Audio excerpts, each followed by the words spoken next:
Have you ever had the feeling that something so good was about to fall apart? That even in the midst of smiles and calm, fate whispered that the storm was coming? Well, sometimes the most beautiful days hide the most treacherous winds, and no one on that boat could have imagined what was about to happen.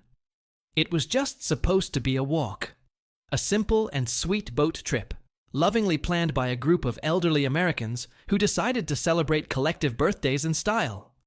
Nothing luxurious, just a peaceful afternoon with a light breeze, homemade cake, period music playing on old boxes, and a view that seemed straight out of a postcard.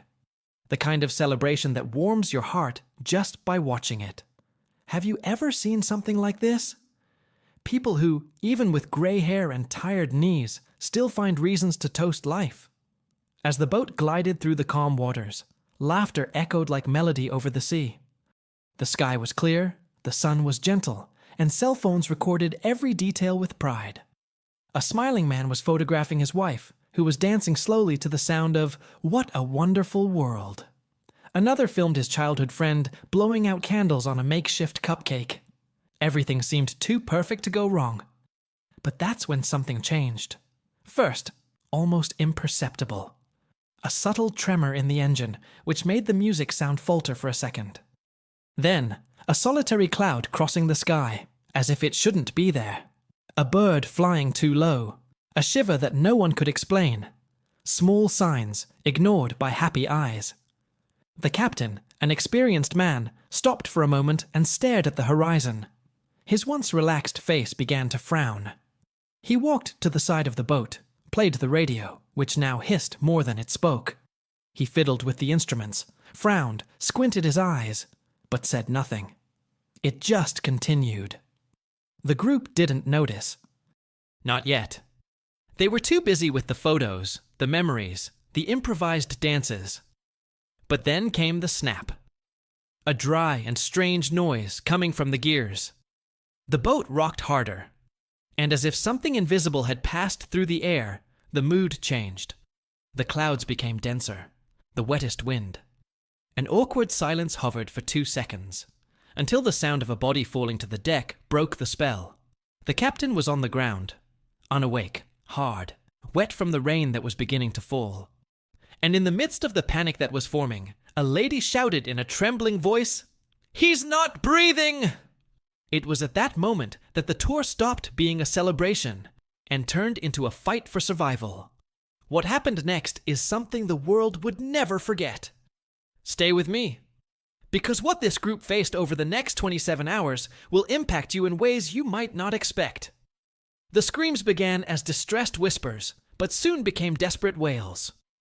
Some elderly people tried to shake the captain, while others ran in circles, as if they could escape what was happening. But where do you run when everything around you is sea? A lady fell to her knees beside him, crying, "Please wake up! We need you!" The boat, now aimless, was rocking more strongly. The music had stopped. The joy was gone. And instead of the clapping and laughter, all that was left was the sound of the waves crashing violently against the vessel. The sky, previously so clear, darkened in an almost symbolic way, as if the universe wanted to warn that that afternoon would take a completely different direction. One of the gentlemen began to tremble. He had diabetes, and the lack of food due to nervousness caused his blood pressure to plummet. Another was trying, with shaking hands, to get the radio to work, but it only hissed, as if the world outside had disappeared. An elderly woman in a wheelchair, immobile and wet, just looked at the sea with wide eyes, as if she senses that something bigger is coming. And it's not good. At that moment, no one knew what to do. None of those present had the strength, preparation, or even lucidity. Panic felt like poison spread in the air. And perhaps the most distressing thing was seeing so many faces marked by a lifetime of experiences, now taken over by a childish fear, a primitive fear, the fear of dying alone, of dying forgotten. Have you ever felt this? The feeling of total helplessness, of being at the mercy of the invisible, waiting for something, anything, to save you. If you've ever felt vulnerable like that, maybe you can understand the weight of that scene. And that's why stories like this need to be told. Because there are so many people, like Henry Cole, like these elderly people, living in silence, fighting invisible storms that no one sees. And every time you comment here, saying how this story made you feel, every time you share, or leave a like, or subscribe to the channel, you are helping to keep these memories alive. You're saying, I care, I see. So if this story has touched something inside, if it made your heart beat a little faster, or your eyes wet for a second, leave here in the comments what caught your attention the most. Which part hurt you? What part reminded you of someone? Because maybe your voice echoes exactly where someone else needs to hear it. And now, take a deep breath. Because what comes next goes even deeper into that journey. And maybe, just maybe, it will awaken something in you that has been dormant for a long time. The captain's body lay motionless on the deck, with his face turned to the side and his lips purple. Someone tried to do cardiac massage, but the movements were too desperate to have any effect. Others screamed for help, as if the strength of their voice could bring help from some corner of the ocean. But there was no answer. There was no working radio, no sign of life on the panels. Just the sound of the waves growing and the metallic creaking of the vessel being pushed like a leaf in the wind. An 84-year-old man, who had recovered from a stroke months earlier, slipped trying to reach his fallen cane and hit his head on the wet floor. The blow made him stay there, motionless, for eternal seconds until he was able to open his eyes again.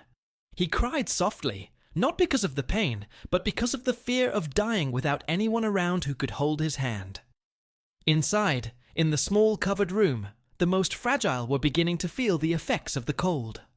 A woman in respiratory failure coughed with difficulty, trying to hold on to a thin, soggy blanket, which was heavier than it was warm. The rain came in through the cracks, dripping onto the decorated tables that minutes before had held simple cakes and little cups of soda. The sweet smell now mixed with salt, rust, and panic. The engine, without control, began to fail, emitting metallic clicks that resembled groans of pain. The lights inside flickered, as if the energy wanted to resist but couldn't. And each oscillation of the vessel caused objects to collide, roll, and break. A picture frame fell next to an elderly woman and broke. It was an old photo of her and her husband, taken when they were young, when they both served as Red Cross volunteers. She picked up the pieces with trembling hands, as if trying to piece together the last pieces of her own story. And in the middle of it all, Henry Cole. Sitting at the bottom of the boat, near the emergency exit, he watched in silence. The eyes showed neither fright nor despair, just a kind of bitter recognition. It was as if that scene had come back from his worst days, not as a memory, but as a repetition. He faced the sea with the seriousness of someone who already knew what came next, as if he was hearing something that the others didn't hear. The echo of the past, the noise of orders given through the smoke, the muffled sound of screams between bombs. Someone ran up to him. "Aren't you going to do anything? Are you going to stand there while we die?" Henry didn't respond. Not yet. He remained motionless, as if he were excavating within himself an ancient command, buried beneath decades of silence. Because what that boat needed at that moment wasn't just a pilot. It was leadership, of instinct, presence. And perhaps no one there imagined that that old man, with his wrinkled hands and slow speech, had already guided warships in combat zones. I had already faced real cyclones. He had previously made decisions under pressure that cost lives. And now, once again, I was faced with the same choice. Get up, or watch the end. The vessel rocked harder. The dashboard alarm sounded shrill. A man fell out of his chair. The lady with the photo in the pieces screamed, "Please, someone do something!" And it was at that moment that Henry took a deep breath. He closed his eyes. He passed his hands over his face. He got up slowly, and as he stood, it was as if something inside him had changed. The gaze remained firm. The posture straightened. The voice, when it came out, was not that of a frail elderly man. It was from a commander. "Everyone inside, close the doors, get blankets, and listen to every word I say." a strange silence took over the boat. "I was a naval officer. I sailed for 40 years. If you want to get out alive, follow me." The words cut through the air like thunder. Some people still hesitated. Others began to obey instinctively. The chaos gave way to hopeful looks. For the first time, there was direction. And it was as if, in the midst of the tragedy, a lighthouse had been turned on. At that moment, something invisible broke within the group. Fear gave way to action. The hands that were shaking began to move. Those who cried began to seek strength from each other. And Henry, now at the improvised helm, breathed with difficulty, but with conviction. He knew what he needed to do. Even if his body was no longer the same, even if his age weighed on every movement, the boat would still face the worst. The storm was just beginning. But now there was leadership. A chance, a spark of survival. And it all started with a decision. Comment: "This leadership touched me." I want to know who around here also believes that true courage never retires. The first waves did not ask for permission. They came like punches from nature itself, heavy, violent, merciless. The boat, which once glided like a song over the calm sea, was now a toy in the hands of an angry ocean. Each crack of wood sounded like the groan of something about to break. And maybe he was. The rain no longer fell. It punished. The sound it made as it hit the metal was almost deafening. Thunder illuminated for a second the pale and frightened faces of the passengers, revealing teary eyes, half-open mouths, hands clasped in silent prayers. The next second, total darkness. The boat's lights flickered one last time before going completely out, plunging everyone into pitch darkness so deep that even sound seemed to disappear. And then came the first scream. Not out of fear, but out of pain. One of the passengers, Gerald, 86, slipped trying to reach a grab bar. His body was thrown brutally against the side rail. The impact ripped a dry, almost hollow sound from him. When they found him, his arm was dislocated, and an open wound on his forehead was oozing blood mixed with salt water from the storm. He was shaking, but he couldn't speak. His eyes were open but absent, as if his mind had fled before his body. On the other side, a lady was trying to hold a suitcase that was rolling from one side to the other, hitting the elderly people's legs. Each impact elicited groans. One of them was trapped between two benches, crying and asking for help, but no one could get to him. The boat was spinning out of control, faster and faster, more and more dangerous. And at the center of it all, the sound of a failing heart. Albert, 91, had a history of heart problems. The fear, the cold, the pressure. Everything was too much. He fell to his knees on the wet floor, clutched his chest, eyes turning white. He fell backwards, hitting his head hard. The sound of the fall was drowned out by the crash of yet another wave. His wife next to him screamed his name with a pain that you can't hear, you can feel. The pain of those who can do nothing. "We are going to die here." The phrase came from someone, in a desperate tone. She was not told to warn. It was an outburst, a stark observation, and it echoed as truth among everyone. But it was at that very moment, when hope seemed to have been snatched from everyone's hands, that Henry Cole stood up. Not in a hurry, not with heroism. He rose as one carrying an ancient duty, a mission that never truly went away. His gait changed. It was no longer that of an 87-year-old man. He was firm, determined, almost military. The eyes hardened. The voice, when it appeared, came like an anchor in the midst of the chaos. "Everyone inside. Now." Nobody understood. Some looked on in amazement. Others thought he was confused. But there was something in his voice. Something impossible to ignore. The strength of those who have commanded under pressure, of those who have had lives in their hands, of those who carry scars that cannot be seen. I was an officer in the United States Navy. I sailed across oceans of war. I faced hurricanes, lost men, came home. If you want to get out alive, listen to me. The revelation fell like thunder. The man who everyone saw as a reserved old man now imposed himself as a commander in the face of a disorganized battalion.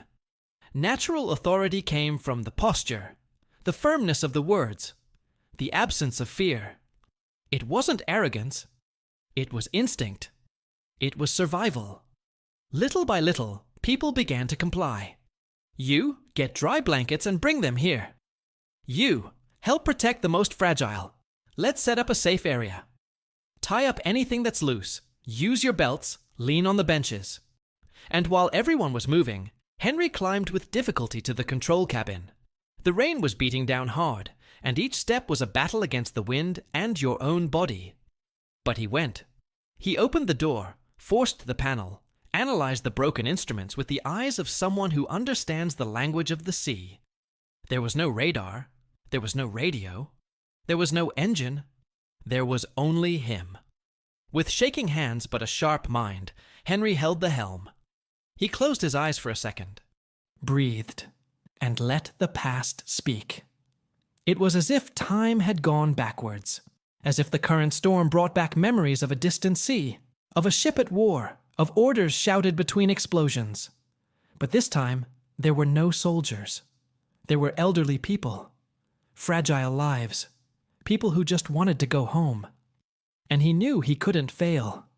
His every movement was a fight against his own limit. Hands hurt, the muscles trembled.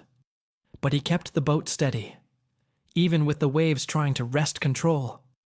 Even with the dark cabin, without a compass. Even with the pain in my back screaming at every turn. But there was something bigger guiding Henry at that moment. Something that went beyond logic. It was the mentality of someone who already understood that life is not about escaping the storm, but about learning to navigate within it. The impact of this transformation was visible. Little by little, chaos gave way to organization. People who used to scream now helped. Hands that were shaking began to act with focus. The fear was still there, but now there was also purpose. Everything was far from over. The storm was just beginning. But something had changed forever on that boat. Comment there. I felt this shift. I want to know if you also realize the strength that comes when someone takes responsibility, even in the midst of despair. Dawn arrived without announcing it, as if it wanted to erase the little hope that still remained in the tired eyes of those passengers. There were no stars in the sky, nor any sign of land in sight. Just the constant sound of the raging sea trying to swallow the vessel, and the muffled lament of people who, little by little, began to realize the gravity of the situation. The boat rocked like a child being shaken by an angry adult. Each sudden movement caused bodies to collide, suitcases to fly, objects to break. But the worst was still inside each one. The cold was the first enemy that seemed invincible. It penetrated the skin, the bones, and seemed to reach thoughts, paralyzing the will to fight. An 89-year-old man, with his name embroidered on the collar of his coat, Walter, was found lying on the floor of the lower hall, his lips purple, his fingers stiff. He was shaking so much that he couldn't even form words. Breathing was short, weak, interspersed with sounds that resembled sighs. Henry ran to him, dragging a makeshift emergency blanket made from towels and plastic bags. He lay down next to the man, wrapped him with his own body, using the heat he had left to try to preserve the minimum amount of life in that exhausted body. Don't sleep now, Walter. Listen to my voice. This won't be the end of you. The speech came out almost like a whisper, but it was firm. Because Henry knew what came after hypothermia. I had seen it before, on the battlefields, on the stricken ships. First came the cold, then the silence. And he wouldn't let Walter remain silent there. Deep down, the food became just a memory. The party cakes, wet and moldy, were no longer useful. The fruits were rotten. Drinking water had been compromised by rain entering the supply compartment. There were only 2 small gallons left, and Henry determined that they would be divided into bottle caps. 1 sip for each, just to keep the body functioning. The salty taste of dehydration already made some elderly people vomit, which further worsened everyone's physical condition. In the midst of all this, there was also the emotional weight. A lady despaired, believing that her husband, the same one who had suffered an injury at the beginning of the storm, was dead. She clung to his body, rocking him, crying like a child. "You promised that we would be together until the end. That's not worth it." Henry had to kneel down, take her hands, and tell her he was still breathing. Weak, but alive. And that she needed to continue. I needed to be strong for him. This was the invisible battle. The fight against giving up, against the collapse of hope. Henry, even exhausted, didn't allow himself to stop. His body was already showing signs of collapse. His breathing was more labored. His legs were heavy. His vision was starting to blur. But he pretended to be fine. He said short, direct sentences, like a sergeant in the midst of chaos. "Stay together. Don't leave anyone alone. Take a deep breath, count to 10, then to 20. If you can't bear it for yourselves, bear it for the other person by your side." It was an attempt to create a sense of unity, a group mentality of collective purpose, because he knew that, if separated, they were all doomed. But together, there was a chance, even if minimal, of survival. The radio, even though it was silent, continued to be checked every 15 minutes. Henry couldn't accept the idea that they were completely alone. He even hit the panel hard, trying to resurrect any signal. Nothing. The continuous hiss seemed like a cruel mockery of the universe. But he didn't give up. On the bridge, the instruments were all broken. The compass spun aimlessly. The digital navigation system was off. The old sailor instinct remained. Henry began to trust the stars, or what could be seen of them. He tried to align the vessel with currents that he recognized from old memories, from Navy supply routes, from maps that only existed in his mind. A risk, yes, but the only one available. During the night, he went through every part of the boat.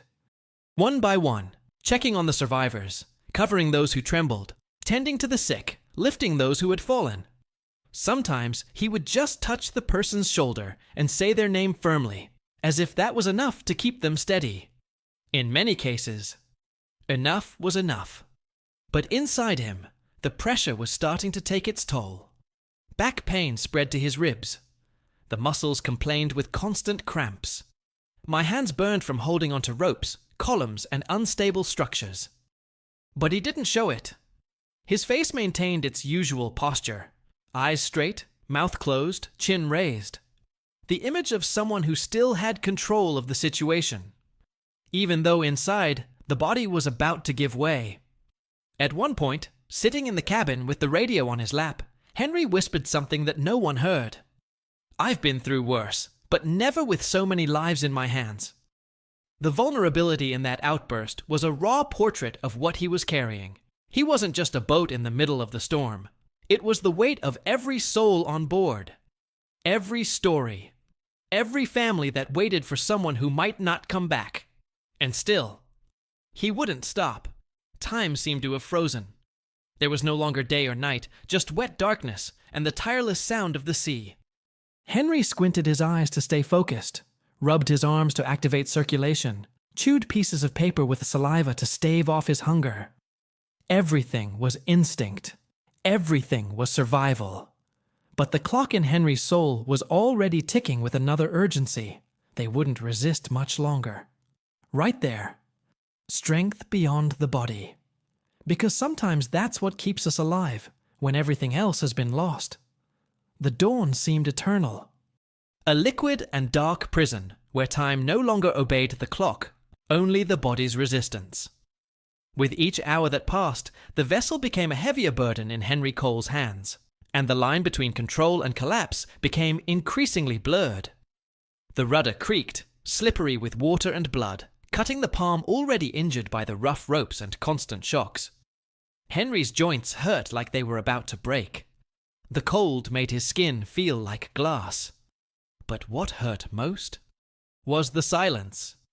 The radio, still on, was constant torture, a continuous hiss, like a mocking voice, reminding them they were alone. Henry kept it on anyway, not out of hope, but out of loyalty. because turning off would be accepting that the outside world wouldn't come, and he would not allow this defeat. His eyelids were heavy, but he fought against sleep by slapping his own face. Sometimes I would fall asleep for seconds and wake up with a start, remembering that the rudder needed to be steady. In one of these brief blackouts, he almost saw one of the passengers fall. It was enough for him to get up and tie himself with a belt to the control chair, forcing his body not to give in to the total blackout. The mind remained active, firm, but the body screamed for help. In his head, the ghosts returned with cruel clarity. Memories of his colleagues in uniform, who were trapped in the wreckage, of the calls for help muffled by the smoke of the explosions, of the bodies he was unable to save. It was as if that night's storm had returned, not just to test him, but to judge him. I promised that I would come back with everyone alive. Again. The sentence came out weak, but filled with a pain that went beyond the physical. It was the wound that never closed. The mission that was left unfinished decades before. And now, he truly believed he had been given one more chance. A reckoning with the past.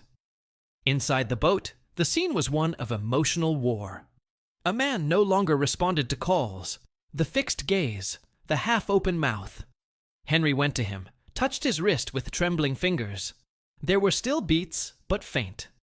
He improvised a kind of shelter with boxes of supplies, covered the man with his own coat, and whispered, "You will not die here. Not on my watch." A lady with Alzheimer's started calling for her son. I believed I was at home, that the rain was just a nightmare. She walked in circles, aimlessly, until she fell and sat in a corner of the room. Henry went to her, knelt down, held her face in his hands and said, "Your son loves you, and you're going to see him again. It just helps me keep everyone together. Is that okay?" She smiled, lost, but held his hand tightly. Sometimes that alone was enough. The sound of the sea seemed to gain strength on purpose, as if the ocean itself was tired of human resistance. The hull of the boat groaned loudly, a long crack ran through the structure, and Henry knew. Something had broken. The bow was cracking. He ran to the cabin, observed the warning lights that were still blinking meaninglessly, and positioned himself once again at the helm. With his hands raw, he used the last of his strength to turn the boat against the current. The goal was not to escape the storm. It was trying to keep the vessel afloat enough until the first sign of land. And it was at that moment, between a tear that fell without asking permission and a sob swallowed by anger, that he saw it. A figure. A distant outline, blurred by the rain. A dark line on the horizon. It wasn't a hallucination. It was not empty hope. It was real. An elevation of sand, vegetation perhaps. An island. "My God," he said in a low voice. "Maybe we have a chance." But the sea didn't want to release its prey so easily. When the bow hit a more aggressive current, the entire vessel shook. The noise was dry, like a bone crunching. Part of the side structure gave way. A jet of water invaded the lower hold. The screams returned, now mixed with the sound of objects floating, suitcases opening, old photos dissolving amid the mud. Henry knew he didn't have time. Either they arrived on that island now, or they never would. He shouted orders in the strongest voice he could muster, pointed in the direction of the island, and pushed the rudder with everything he had left. The boat advanced, but the speed was limited. The structure was sinking. Every meter, the vessel left a trail of pieces and memories lost at sea. But he didn't stop, because that island was more than a piece of land. It was the last promise, the last decision, the last behind the scenes of a story that no one would see if they didn't survive. The impact of the sight of the island woke up those who were unconscious. Eyes began to rise. Some started to cry. Others knelt. It wasn't salvation yet, but it was a north. And then, just as the beach was close enough to see details, the vessel finally gave way. The engine stopped. The rudder stuck. Henry felt his body collapse, but the boat floated. It was close enough for the last part of the journey to be bravely undertaken. or with faith. Comment there. I saw the island too. If at some point in your life you felt that your strength almost ran out, but you still insisted on following, the vessel, already almost defeated, slid with one last breath over the broken waves, and, with a soft and definitive thump, ran aground on the damp sand of that forgotten strip of land. The hull broke inside, as if thanking its own luck for having survived this far. The silence that followed was absolute, not because the danger had passed, but because no one knew if this was the end, or just the beginning of a new fight. Henry Cole stood still for a moment, still holding the useless rudder.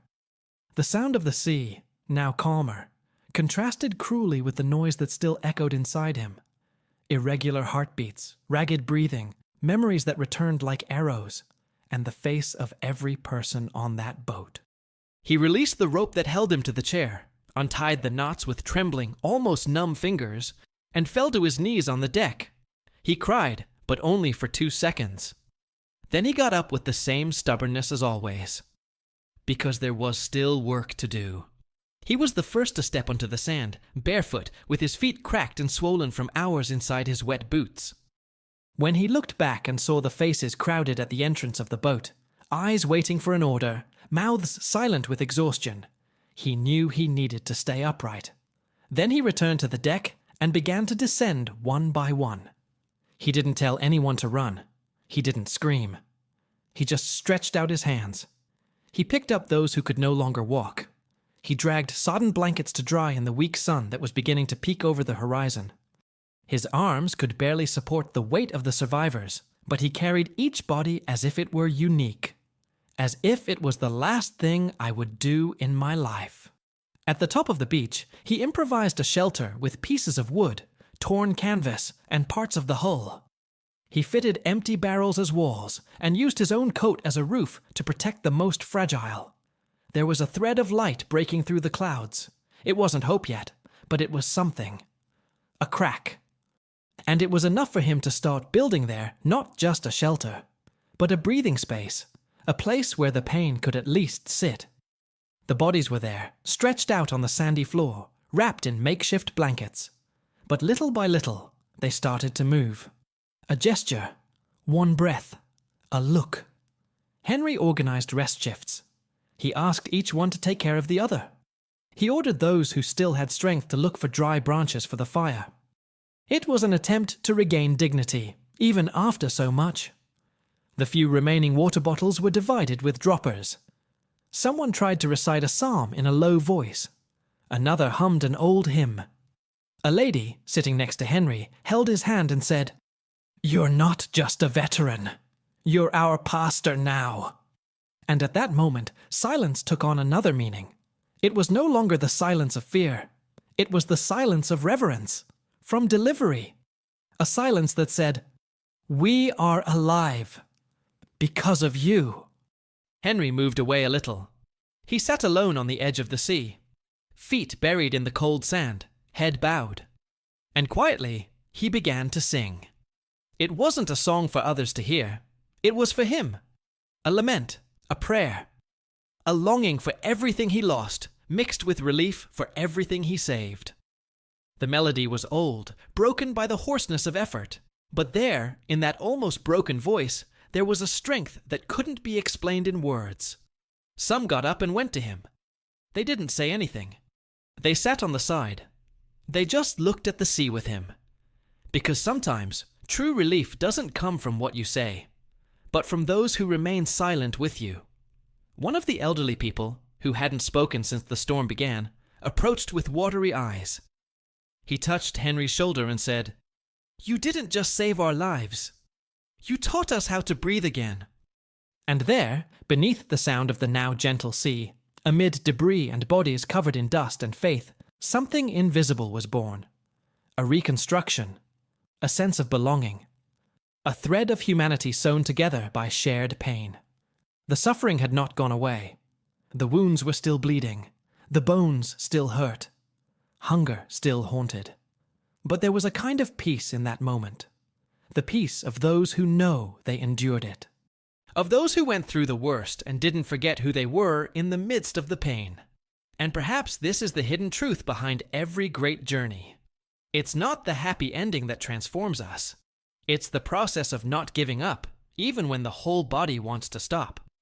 It's the silent decision to stand up for the 100th time, not because you're strong, but because someone needs you up. Right there. Silence also heals. If you understand that, sometimes what we need most is not to speak. It is to be understood, even when we are silent. The sky, which until then seemed like a mirror of the pain on that island, began to change tone. A sound cut through the air, still faint, but unlike anything the survivors had heard in the last few hours. It wasn't wind. It wasn't sea. It was the sound of propellers. Strong, rhythmic, unmistakable. The sound of life coming closer again. The eyes lifted slowly, as if afraid to believe. Some instinctively covered their ears, like those still traumatized by the noise of the storm. But when the helicopter appeared in the sky, tearing through the clouds with a steady presence, the reactions were immediate. Screams, hands raised, tears falling like rain. People who couldn't move crawled on the sand. Others began to laugh amidst their tears. There was disbelief in everyone's eyes. After all, after 27 hours of agony, who still remembers what rescue sounds like? Henry didn't get up. He was sitting with his legs stretched out, his body bent, as if he had been completely emptied. But when he heard the wind lifting the sand, the force of the propellers blowing over the beach, he slowly opened his eyes. He didn't smile, but his shoulders relaxed. Inside, he knew. The mission was over. The helicopter landed a few meters from the makeshift shelter. 2 soldiers ran down with backpacks, radios, and serious faces. They began counting the survivors, checking vital signs, organizing the evacuation. The protocol was clear. Identify the person responsible for organizing survival. "Who commanded this group?" one of them asked loudly. Silence for a second. And then, as if rehearsed by a greater destiny, all fingers turned to the same man. Henry Cole. He was there, covered in dust, purple marks on his body, open wounds on his hands, his face wet with sweat and the sea, but with his chin up, as if that moment wasn't about him, but about everyone who had lived. The soldiers approached. One of them, younger, with an attentive look, froze for a moment. He recognized the name, the face, the posture, and in an almost reverent tone he murmured, "Captain Cole? Are you the same one from the mission in Okinawa?" Henry didn't respond with words. He just nodded with a slight movement of his head. But there was so much truth in that gesture, so much history hidden in the wrinkles of his face, that the soldiers immediately stood in a position of respect. Not by protocol, but for honor. The evacuation began. One by one, the survivors were taken to the helicopter, some loaded, others supported. Everyone's eyes were on Henry. He insisted on being the last. He said he would only leave when everyone was safe. He still gave orders, even without a voice. A gesture, a look was enough for the rescuers to understand that there was more than one survivor. There was a commander. At the military base, hours later, Henry underwent examinations. The doctors were amazed to see that he was still standing. Extreme dehydration, signs of deep exhaustion, muscles imminently collapsing. But the heart, firm. And the look? Even more. The next day, the newspapers ran the headline, "Forgotten Veteran Saves. 23 Lives at Sea. Captain Cole's Last Mission." The news spread. Photos of the island, the makeshift shelter, the saved faces. But what moved the country most was his image. Sitting on the sand, holding the hand of one of the survivors, with his head down and the expression of someone who was not seeking recognition, just peace. Interviews, tributes, requests for posthumous medals. But Henry refused the spotlight. He said he did what needed to be done, that he was no hero, that the true heroes were those who obeyed, who trusted, who didn't give up even when everything seemed lost. But the nation did not let it go. A ceremony was organized, simple, just how he liked it. No long speeches. Just a space of silent reverence. A moment to recognize a life that gave itself to the end. Not for glory, but for commitment. Henry Cole was knighted once again. But this time, not with weapons, not with badges, but with gratitude. With sincere applause. With tears from generations who may never have known him personally, but who recognized each other on his journey. He didn't say much that day. He just stood up in front of the crowd and said, "I just went home, and I took everyone with me." The words echoed with the strength of someone who understands the weight of silent leadership. The hidden truth behind the scenes of courage. The impact of a decision made at the most difficult time. The value of not abandoning your own, and the transformation of a tragedy into a legacy. Comment there. The last mission changed me too. If you believe that there are moments when it all comes down to this, honoring who you are, even when no one is watching. If you've made it this far, it's because something inside you also feels the weight of these stories. Maybe I remembered someone. Maybe you felt that, even in the worst storms, there is still room for courage, for leadership, for a fresh start. If this video touched you in any way, leave it in the comments.